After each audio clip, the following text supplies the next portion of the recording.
Exercice. Soit un cercle C de rayon 2,5 cm et de diamètre BC, soit à un point du cercle C tel que AB égale 3 cm. Premièrement, faire la figure. Deuxièmement, montrer que le triangle ABC est rectangle en A. Troisièmement, calculer AC. Quatrièmement, petit a, calculer cosinus ABC. Petit b, déduire la mesure de ABC. Cinquièmement, soit H est le projeté orthogonal du point A sur BC, calculer BH. غادي نتوقفوا لا فيديو وغادي نتنجزوا التمرين فواحد الورقه ثم من بعد تتابعوا معايا التصحيح.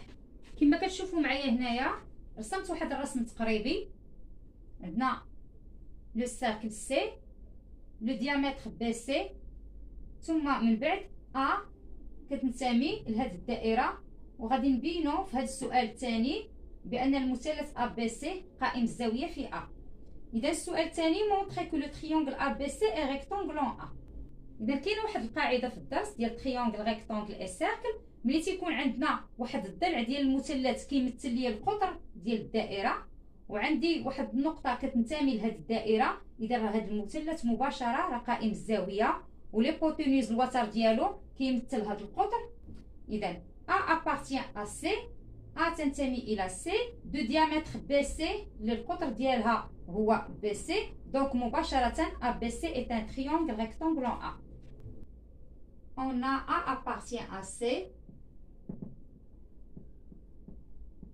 A تنتمي إلى C، دو diamètre BC للقطر ديال هاد الدائرة هو BC،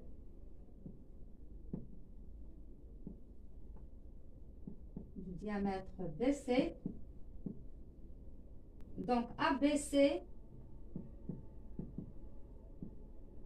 est un triangle rectangle en A.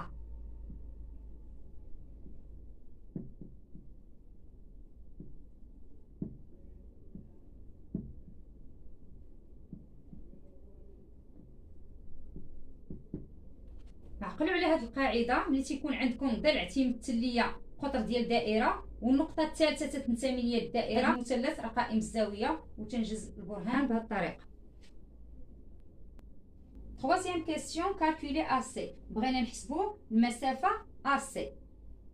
اذا كما قريتوا في الدرس وشفتوا في لا فيديو اللي درت لكم على تيوريم دو بيثاغور ان كاينه واحد القاعده الا كان عندنا مثلث قائم الزاويه تنطبقوا الخاصيه ديال بيثاغور. عندنا القاعده شنو تتقول لنا؟ ان ليبوتينيوز الضلع الاطول هنايا عندنا، لان المثلث ا بي سي قائم الزاويه في ا، يعني ليبوتينيوز راه هو بي سي، هو اطول ضلع بي سي او كاري، تيكون قابل لينا مع الراس اللي فيه الزاويه القائمه، تيساوي ليا المجموع ديال ا بي او كاري زائد ا سي او كاري. غادي ندير التطبيق العددي. بي سي راه عندي هنا الشعاع كيساوي ليا 2.5، اذا بي سي راه هي 5، ثم ا بي عندنا راه هي 3، ثم من بعد غادي نوجد ا سي. اذا تابعوا معايا كيفاش غادي نحسب ا سي. On a ABC un triangle rectangle en A. باش نطبق هاد البروبريتي ديريكت دو بيثاغور خاص يكون عندنا ضروري المثلث قائم الزاويه، وراه برهنا عليه في السؤال الاول. On a ABC est un triangle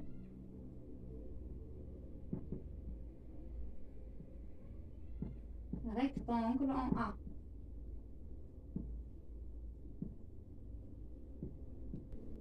Et AB égale 3 centimes على حساب المعطيات، et BC égale 5 centimes. شعاع 2.5، إذا القطر يساوي لنا 5 سنتيم. ضروري نكتب هاد لا فراز d'après le théorème direct de Pythagore.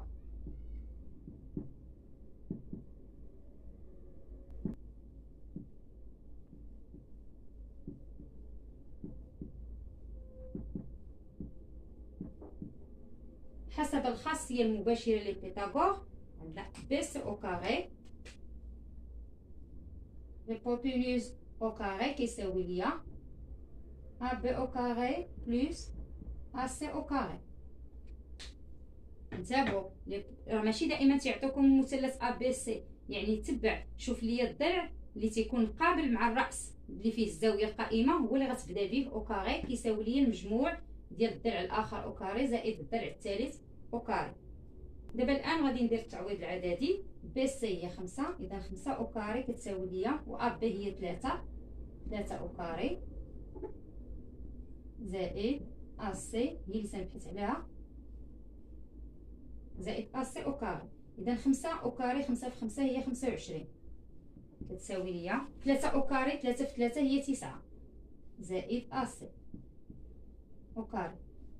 هنا غادي نخلي ا سي بوحدها حيت تنقلب عليها، وهاد 9 راه بحال عندكم معادله ايكواسيون غنخرجها للجهه الاخرى. اذا هنا راه مسبوقه بزائد واخا ما كايناش، اذا الا حولتها لهاد الطرف الاخر غتولي مسبوقه بناقص.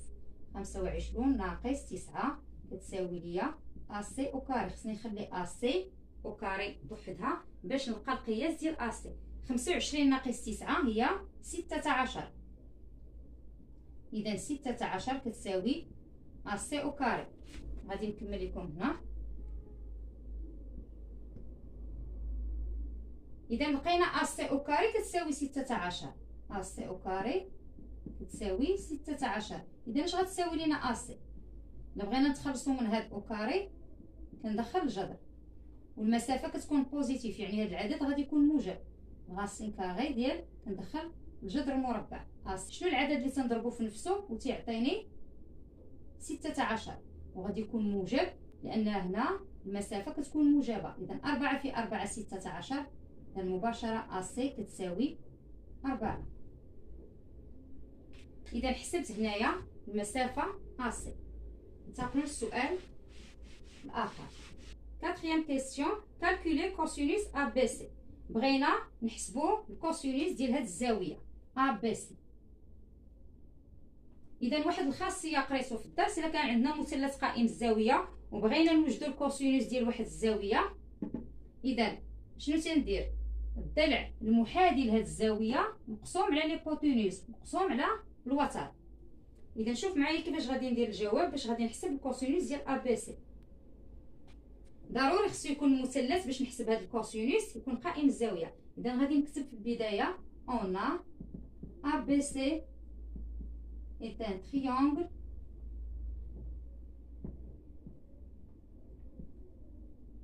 rectangle en A.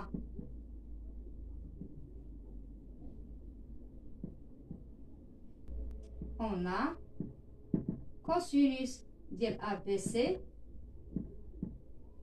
كما شرحت لكم هو الضلع المحاذي على الوتر. هذا الضلع اللي كيكون محاذي لهاد الزاويه مقسوم على الوتر هي ا بي على بي سي. الوتر هو ليبوتينوس، تندير ليبوتينوس لتحت الوتر، ثم الضلع المحاذي هو للفوق. اذا كوسينوس ا بي سي اللي تنبحث عليه غادي نعوض.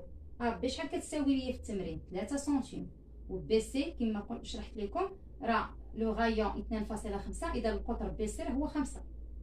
كوسينوس ديال ا بي سي راه غيساوي لكم 0.6. بالنسبه للتلاميذ اللي ما فهموش الكوسينوس غادي نعطيكم مثال خارج على التمرين. مثلا عندي لو تريونغل اف او جي، واحد المثلث قائم الزاويه في او، بغيت نوجد الكوسينوس ديال هذه الزاويه جي. اذا هذه الزاويه جي عندنا بعدا المثلث قائم الزاويه جي، هنايا عندي جوج الاضلاع. اذا الكوسينوس ديال اف جي او تندير واحد الكسر. اذا عندي هنا جوج اضلاع، تناخذ ليبوتينوس تنديرو لتحت. شنو هو ليبوتينوس؟ هو اللي كيكون قابل مع الزاويه القائمه وهو اطول ضلع في المثلث.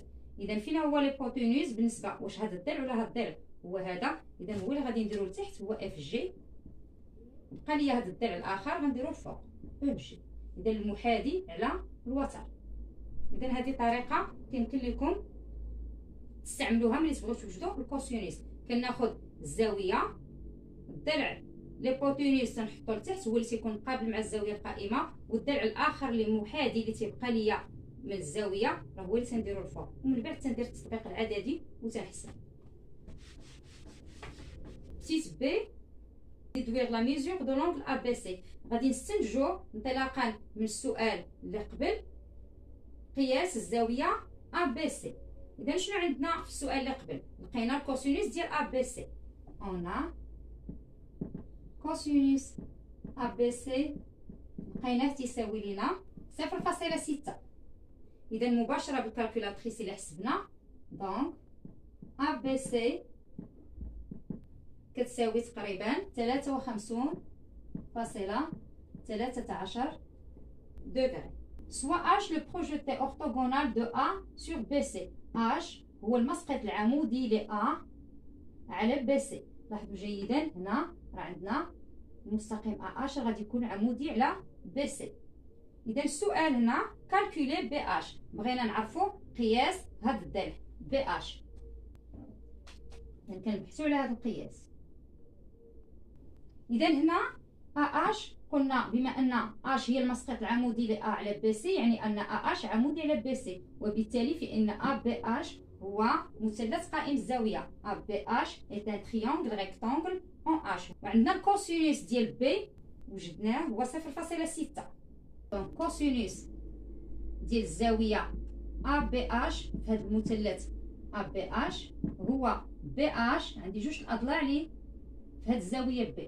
إذا لتحت غندير AB هو ليبوتينوس بالنسبة لهذا المثلث، والفوق غندير BH. عندي الكوسينوس ديال ABH راه هو 0.6 وعندي AB هي 3 سنتيم. إذا مباشرة غادي نوجد BH. تابعوا معايا البرهان كيفاش نجزو. On a H est le projeté orthogonal de A sur BC. Donc ABH est un triangle rectangle en H. خصنا نبينوا هذا المثلث ABH بأنه قائم الزاوية في H. الكوسينوس ديال ABC كيساوي الكوسينوس ديال ABH كيساوي لي 0.6 car c'est un angle commun، لأن هذه الزاوية B هي زاوية مشتركة بين المثلث ABC وبين ABH. إذا راه القياس ديال هذه الزاوية بالنسبة ل ABC كيساوي لي القياس ديال هذه الزاوية B بالنسبة ل ABH. دونك كوس ABH كيساوي ليا ملي عرفتوه هو 0.6 كيساوي ليا BH على AB. إذا غنعوض كوس ABH ب 0.6 كيساوي ليا BH على AB هي 3 سنتيم. عندنا هذا الجداء كيساوي ليا هذا الجداء. راه قريتو واحد الخاصية، إلا كانت عندي A sur B كتساوي ليا C sur D، فإن A في D كتساوي ليا B في C. هذا في هذا كيساوي ليا هذا في هذا. هنا راه بحال عندي واحد، BH في واحد راه هي BH. إذا 0.6 في 3 كتساوي ليا BH. 0.6 في 3 هي 1.8. إذا BH كيساوي 1.8 سنتيم. إذا انطلقنا من البرهان ديال السؤال اللي قبل استنتجنا قياس ديال الزاوية الكوسينوس ديال ABH، ومن بعد طبقناه باش عوضنا ولقينا BH. كنتمنى تكونوا استفدتوا من هذا التمرين. نتلاقاو في لا فيديو الجاي إن شاء الله.